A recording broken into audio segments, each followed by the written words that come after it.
Welcome বন্ধুরা। Census সম্পর্কে আজ একটা নতুন ভিডিও নিয়ে হাজির হয়েছি, যেটা হলো যে এসআইআরে যেসব ব্যক্তিদের নাম ভোটার লিস্ট থেকে বাদ গেছেন, হয়তো ভাবছেন যে তিনারা সেন্সাসে জনগণনায় থাকবেন কি থাকবেন না, বা জনগণনায় তাদের নাম থাকবে কি থাকবে না, সেই নিয়ে একটা কনফিউশন আছে। কিন্তু আপনারা কোনো চিন্তা করবেন না, সেন্সাসে আপনাদের সকলকেই গণনা করা হবে।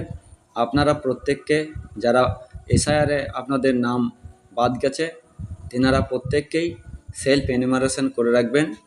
পারিবারিক সমস্ত তথ্য সঠিকভাবে দেবেন। ভোটার কার্ডের সঙ্গে সেন্সাসের কোনো সম্পর্কই নাই।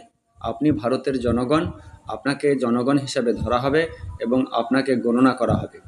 আপনার যে পরিবারটা আছে সে পরিবারটা নিয়ে আপনি অনলাইনে হোক কিংবা মোবাইলের মাধ্যমে হোক সেলফ এনুমারেশন খুব তাড়াতাড়ি করে নেবেন, কারণ হাতে সময় খুব কম।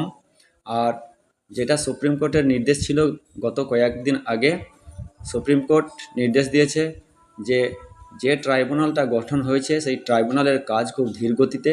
এই জন্য সুপ্রিম কোর্ট ভর্ৎসনা করেছেন যে লাস্ট ডেট কবে, কিভাবে এটাকে শেষ করা যাবে, এবং ট্রাইব্যুনালে যেসব আপিলগুলো পড়ে আছে সেগুলোকে তাড়াতাড়ি শেষ করার একটা নির্দেশ অবশ্যই দিয়েছে।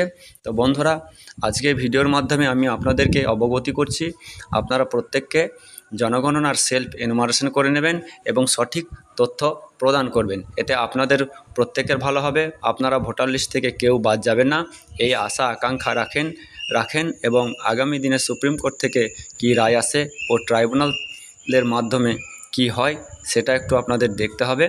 তো যাই হোক বন্ধুরা, ট্রাইব্যুনালের আপিল শেষ না হলে পরে আপনারা ফর্ম 6 দিয়ে নতুনভাবে আর কোনো নাম এখন তুলতে পারবেন না। তার জন্য কোনো চিন্তা করার দরকারই নেই। আপাতত আপনারা সেলফ এনুমারেশন অর্থাৎ জনগণনা করে নেবেন। আজকে এটুকুই, পরবর্তীতে আবার আপডেট আসলে আমি আপনাদের সামনে তুলে ধরব।